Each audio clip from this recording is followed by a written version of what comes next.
Good evening, everyone. It is J Gamma Weather, and today we are back with another tropical update and outlook for July 26, 2020.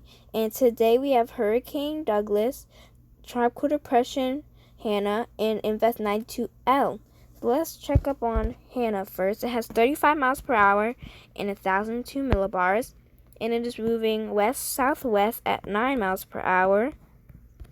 And so it is a depression right now, but it is still making heavy rain. Mexico is getting about 10 to 15 inches of rain. Texas, 4 to 6 inches of rain.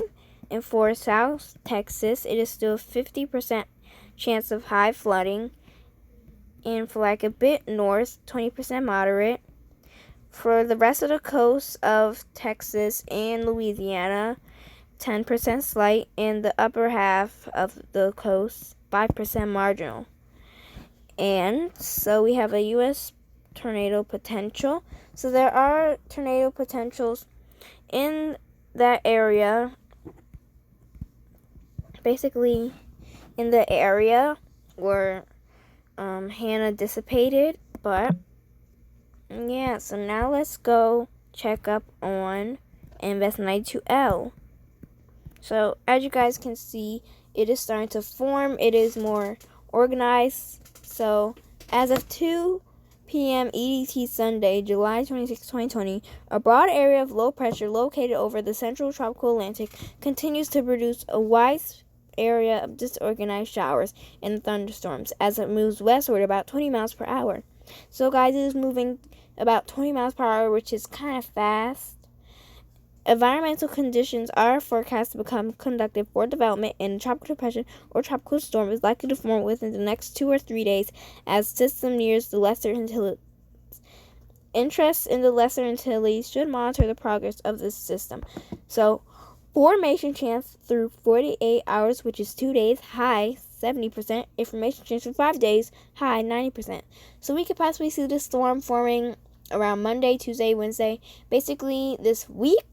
And so it has been really organized and forming lately, and models are showing it becoming a really strong storm and becoming our first major hurricane of the season. So now let's check up on Douglas, which has made landfall in Hawaii.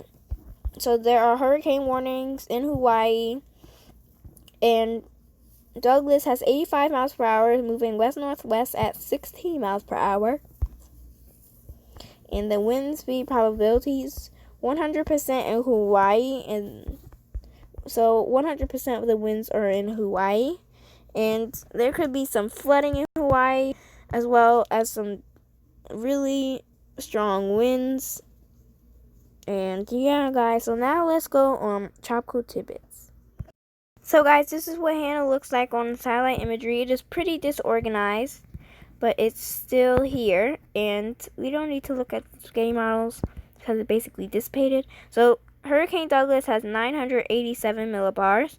That's what it looks like on satellite imagery. It is obviously affecting Hawaii right now as we speak. Heavy rains are in that area, and hurricane and tropical storm warnings are in that area as well. So these are spaghetti models. They basically look the same. So they predicted going back down to tropical depression. Invest 92L has gusts of 35 knots and maximum sustained winds of 25 knots, which is 30 miles per hour. Anyways, so we have the satellite imagery of Invest 92L. It looks pretty disorganized. Some thunderstorms. It is very scattered, so I expect it to be organized by like tomorrow, and by Tuesday it should form. So guys, you guys can see that almost all of the models predicted hitting Puerto Rico, and oh wow, it predicts it becoming a major. Some models predicted hitting the East Coast, like Georgia,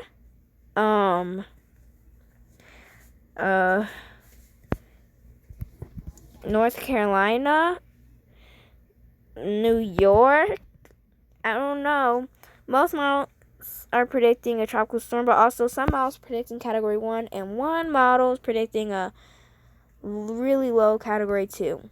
So guys, these are the spaghetti models. Now let's look at the forecast models. First, we're going to look at the GFS model. So guys, this is GFS model. GFS model showing a tropical storm, possibly a category 1, but then that's it. But then it's traveling even more. And it predicts it not hitting land. And then we see another storm, but that's way out. So now let's look at the CMC model.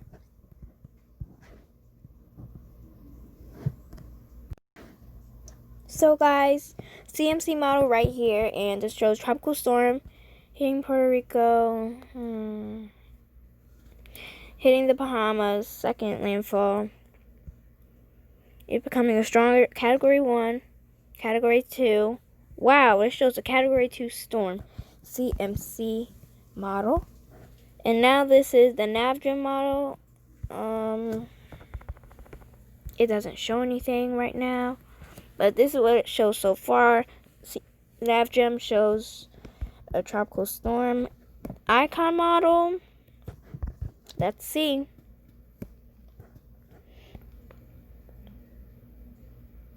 So the NAVGEM, icon model, so it does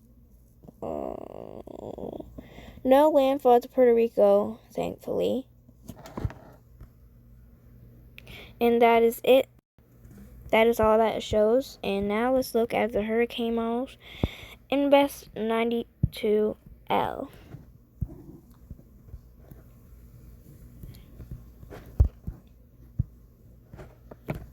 So this is what one of the models are showing. Showing a tropical storm. Oh, and then it gets stronger, category 1. And then that's it. Let's look at the other model. Oh, doesn't show. Look at the next one, HMON model.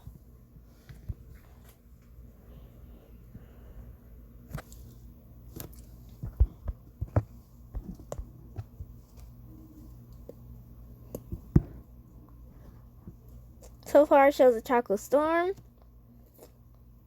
with some pretty heavy rains here and there. Hurricane, category 1. So this is the second model that predicts category 1. So since we already saw GFS model, let's look at the CMC. I'm pretty sure they are the same. Yeah, they are. So now let's look at NAM. And let's see what they predict, to see if they predict anything at all. But I don't think it will. Nothing will show up because this is July 29th. Nothing will show up. But yeah.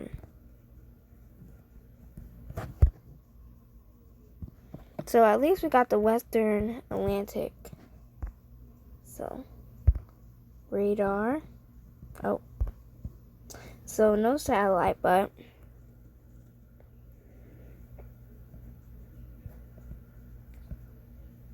this is also, oh yeah, it does show a small tropical storm.